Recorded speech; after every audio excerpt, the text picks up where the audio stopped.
This is Creepy, a podcast dedicated to sharing the most famous, chilling, and disturbing creepypastas and urban legends in the world. Whether these stories truly happened or are simply fabrications is for you to decide. These stories may contain graphic depictions of violence and explicit language. Listener discretion is advised.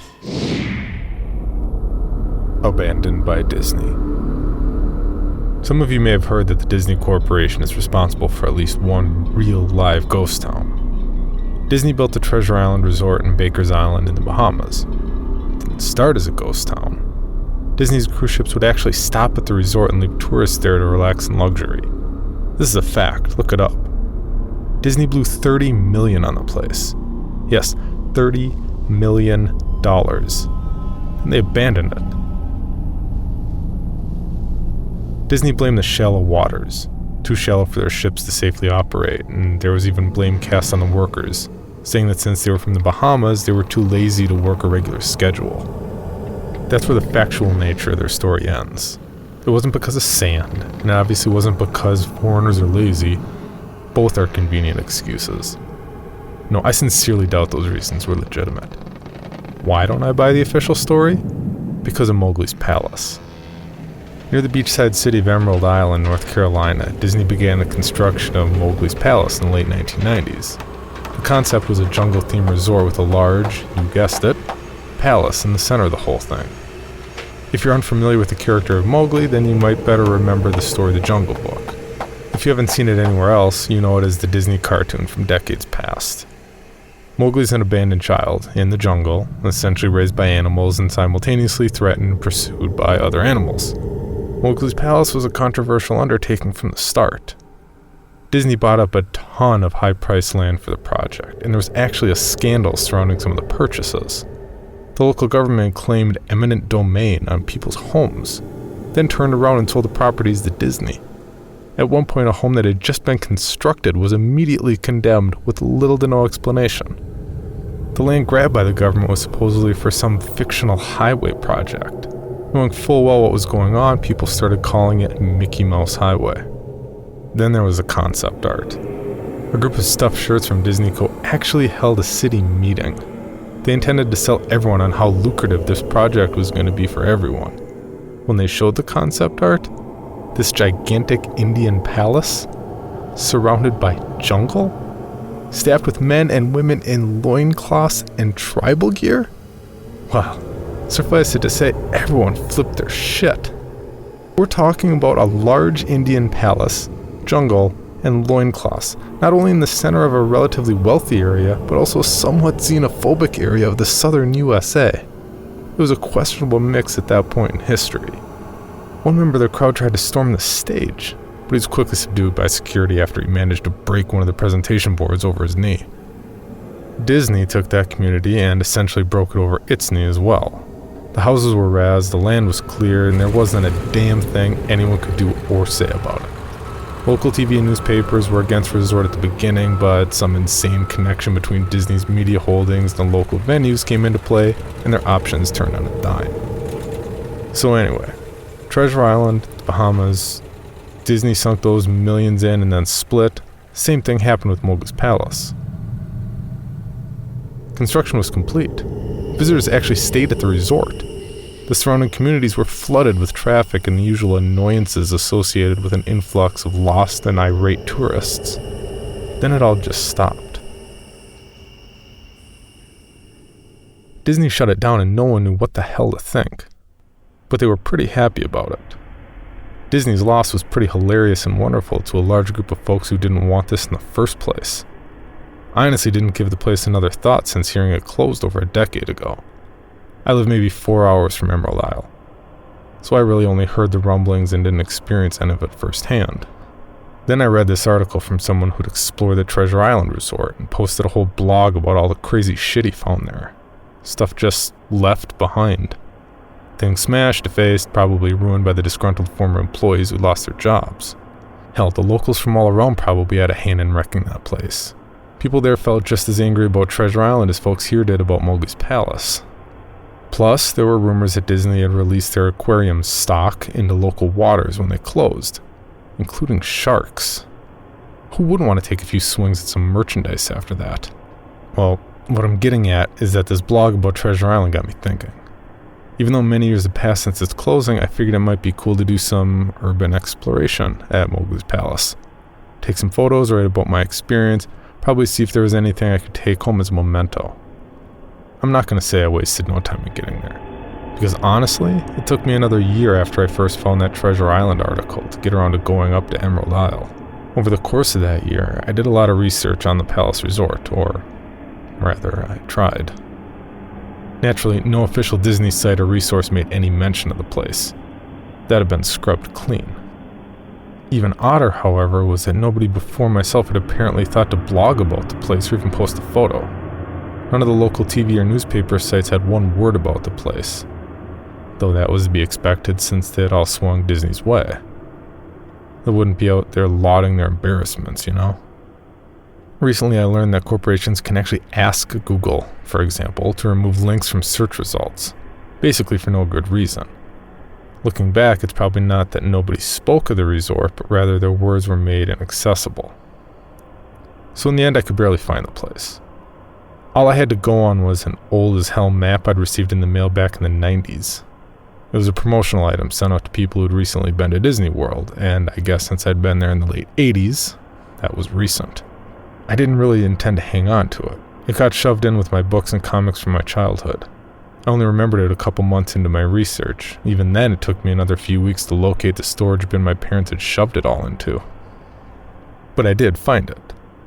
Locals were no help, as most were transplants who had moved to the beach in recent years, or old residents who just sneered at me and made rude gestures the second I managed to say, "Where would I find Mowgli's?"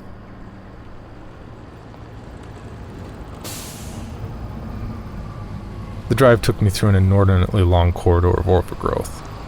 Tropical plants that had run rampant and overpopulated the area mixed with the native species of flora that actually belonged there and had tried to reclaim the land. I was in awe when I reached the front gates of the resort. Tremendous, monolithic wooden gates whose supports to either side looked like they must have been cut from giant sequoias. The gate itself had been gouged in several places by woodpeckers and eaten away at the base by burrowing insects. Hanging on the gate was a sheet of metal, some random scrap, with hand-painted letters scrawled in black. Abandoned by Disney.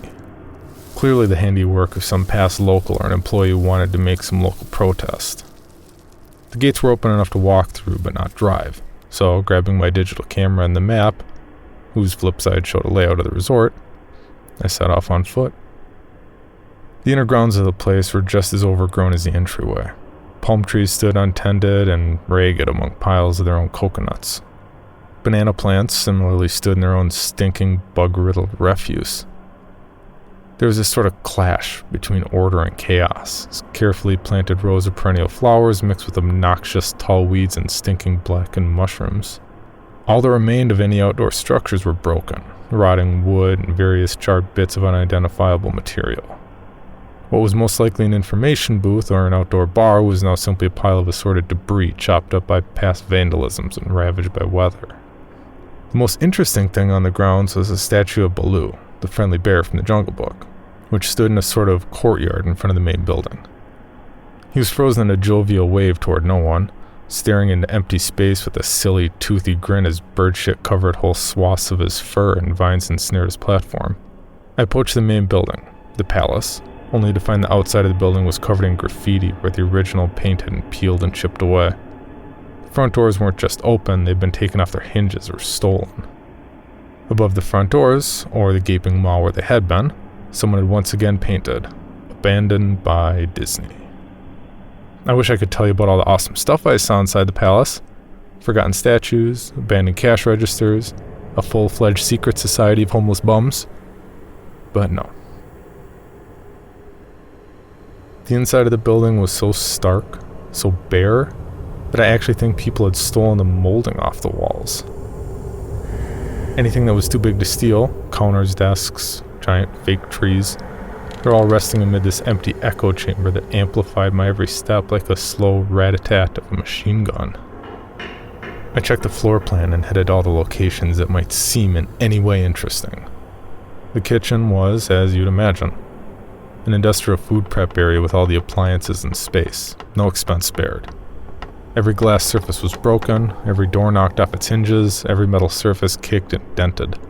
The whole place smelled like very old piss.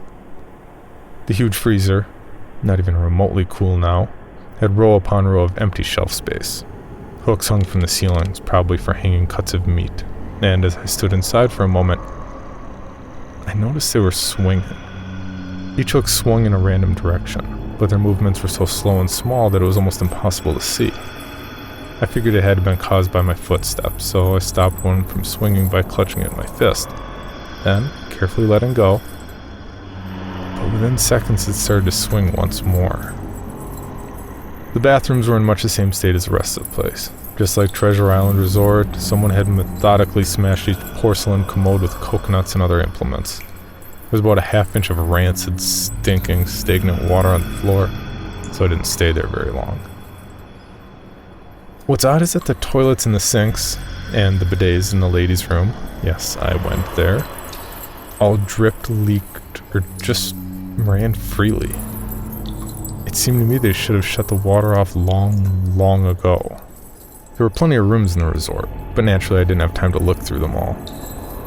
The few I did peer into were similarly wrecked, and I didn't expect to find anything there. I thought there was actually a television or radio in one room, and I really think I heard a quiet conversation coming out. Though, it was like a whisper.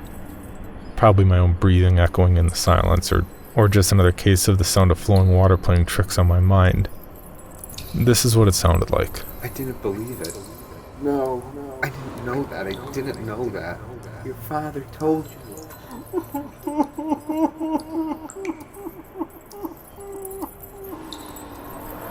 I know. That sounds ridiculous. I'm just telling you what I experienced. Why I thought there might have been something running in that room, or some vagrants who had holed up there and probably would have knifed me. At the front doors of the palace, I figured I hadn't found anything of note and wasted the trip. As I looked out the door, I noticed something interesting in the courtyard that I'd apparently missed. Something that would give me at least one thing to show for all my trouble, even if it was just a photograph. There was a lifelike statue of a python, maybe 80 feet long, coiled up and sunning itself on a pedestal right in the center of the area. It was almost time for the sun to start setting, so the light fell onto the object in the perfect way for photograph. I approached the python and snapped a photo. Then I stood on my toes and snapped another. I moved closer again to get the detail of its face. Slowly, casually, the python lifted its head and looked directly into my eyes. Turned and slithered off the pedestal, across the grass and into the trees. All 80 feet of it. Its head long disappeared in the woods before its tail even left the sunning spot. Disney had released all their exotic animals onto the grounds. Right there on my floor plan map was the reptile house. I should have known. I'd read about the sharks at Treasure Island, and I should have known they'd done this. I was dumbfounded. Just utterly stupefied. My mouth must have been hanging open for the longest time before I came back down to earth and snapped it shut. I blinked a few times and backed away from where the snake had been, back toward the palace. Even though it was totally gone, I still wasn't taking any chances and backed my way into the building. I took a few deep breaths and slapped my own face to get myself right in the head again after that. I looked for a place to sit down, as my legs were feeling a bit like jelly at this point. Of course, there was no place to sit down unless I wanted to recline in the broken glass and dead leaf carpet or haul myself onto a desk of questionable reliability. I'd seen some stairs near the palace lobby and decided to go have a seat there until I felt better. The staircase was far enough away from the front of the building to be relatively clean, save for a startling accumulation of dust. I pulled a wedge of metal off the wall, once again painted with the "Abandoned by Disney" motto I'd become accustomed to. I placed the wedge on the stairs and sat on it to keep at least somewhat clean. The stairway led downward, below ground level. Using my camera flash as a sort of improvised flashlight, I could see that the staircase ended in a metal mesh door with a padlock. A sign on the door. A real sign. Read, "Mascots only. Thank you." This perked up my spirits a little bit for two reasons. One, a mascots only area would have definitely had some interesting stuff back in the day. Two, the padlock was still in place. Nobody had gone down there. Not the vandals, not the looters, nobody. This was the one place I could actually explore and perhaps find something interesting to photograph or wantonly steal. I'd come to the palace essentially agreeing with myself that it was okay to take anything I wanted because, hey, abandoned. It didn't take much to bust a lock. Well, that's wrong. It didn't take much to bust the metal plate down the wall that the padlock was hooked to. Time and decay had done most of the work for me, and I was able to bend the metal plate enough to pull the screws out of the wall. Something nobody else had apparently thought of or hadn't been able to do at the time. The mascots only area was a startling and very welcome change from the rest of the building I'd seen. For one, every second or third fluorescent light overhead was illuminated, even though they flickered and faded randomly. Also, nothing had been stolen or broken, even if age and exposure were definitely taking their toll. Tables had notepads and pens, there were clocks, even a punch-in clock on the wall complete with filled-out time cards. Chairs were scattered around, and there was even a small break room with an old static-filled television and long rotted-out food and drinks on the counter. It was like one of those post-apocalyptic movies where everything is left in this state of evacuation. As I walked the maze-like sub-basement hallways of the mascots-only area, the sight just became more and more interesting. As I went further, desks and tables were knocked over. Papers scattered and almost melded with the damp floor. A large carpet of mold was slowly overtaking the real rotting crimson floor covering. Everything was just sort of squishy. Anything wood disintegrated into mush when I applied even the least amount of force, and clothing items hanging on hooks in one of the rooms simply fell to moist threads if I tried to unhook them. One thing that annoyed me was that the light was becoming more sparse and unreliable as I went further into the dank, suffocating depths of the place. Eventually, I reached a black and yellow striped door with the words, "Character Prep 1" stenciled on it. The door wouldn't open at first. I figured this was probably where the costumes were kept, and I definitely wanted to photograph that twisted, stinking mess. Try as I might, whatever angle or trick I tried, the door wouldn't budge. That is, until I gave up and started to walk away. That was when there was a slight popping sound and the door creaked open slowly. Inside, the room was completely dark, pitch black. I used the camera flash to look for a light switch in the wall by the door, but there was nothing. As I made my search, I was jarred out of my sense of excitement by a loud electrical buzz. Rows of lights overhead suddenly flashed to life, flickering and fading in and out like the rest I'd passed.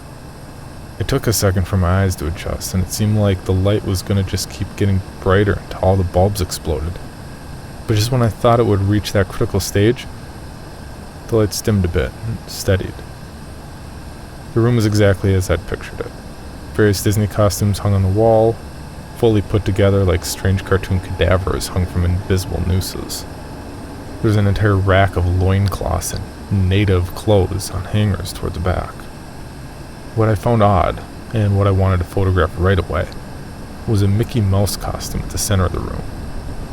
Unlike the other costumes, it was lying on its back in the center of the floor like a murder victim. The fur on the costume was rotten and shedding, creating bare patches.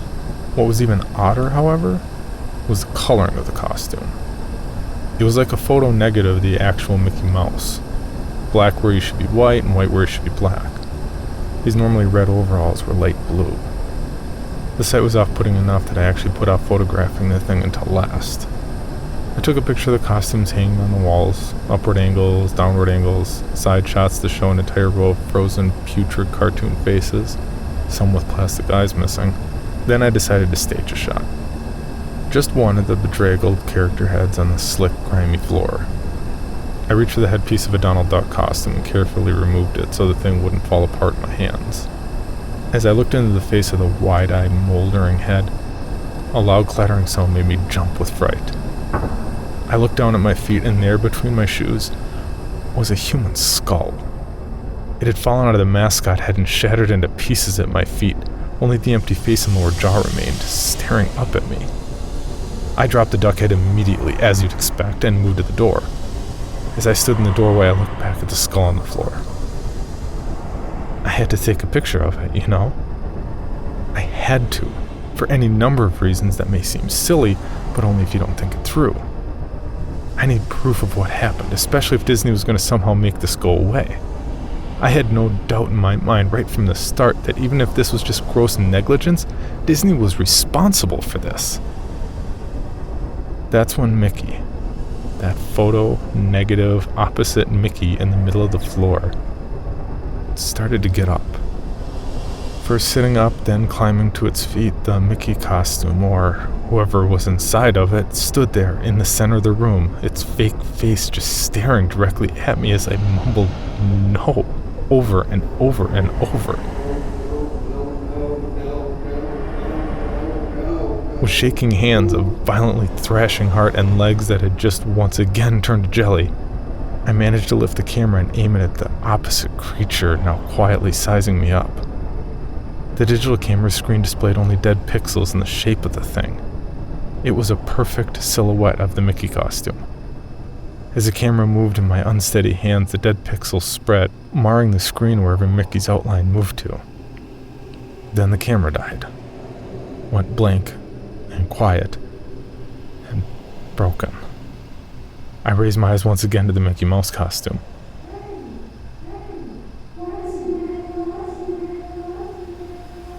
It started to pull at its own head, working it clumsily, glove-clad fingers around its neck with clawing, impatient movements similar to a wounded man trying to pull himself free of a predator's jaws. It worked its digits into its neck. So much blood.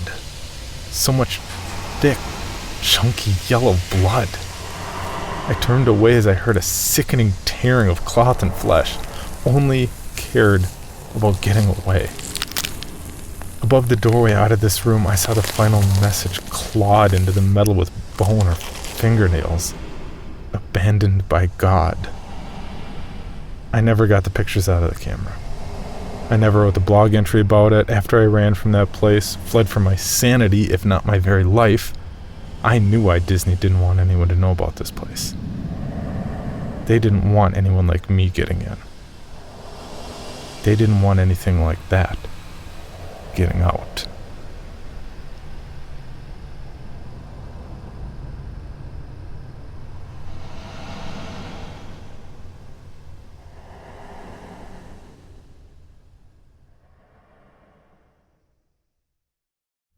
This episode of Creepy is presented by a Scottish podcast. My name's Lee Power. I'm a radio personality, podcaster, and paranormal investigator. And in this short promotional trailer, I'd like you to imagine yourself walking through a dark, dungeon-like chamber. Water drips from the ceiling and pools on the floor. Rats scurry around your feet. And there's an overwhelming smell of decay in the air. And as you step up to the urinal and unbutton your flies, you think to yourself, these really are the worst pub toilets I've ever seen. A Scottish podcast, Scotland's finest dramatised horror podcast. Find us at scottishpodcast.com. For more information, including pictures and videos of the stories told on this podcast, or to suggest stories for future episodes, please visit us at CreepyPod on Twitter, Instagram, and Facebook, or email us at creepypod@gmail.com. All stories told on this podcast can be found at creepypastawikia.com and are protected by a Creative Commons license. Some rights reserved unless otherwise stated.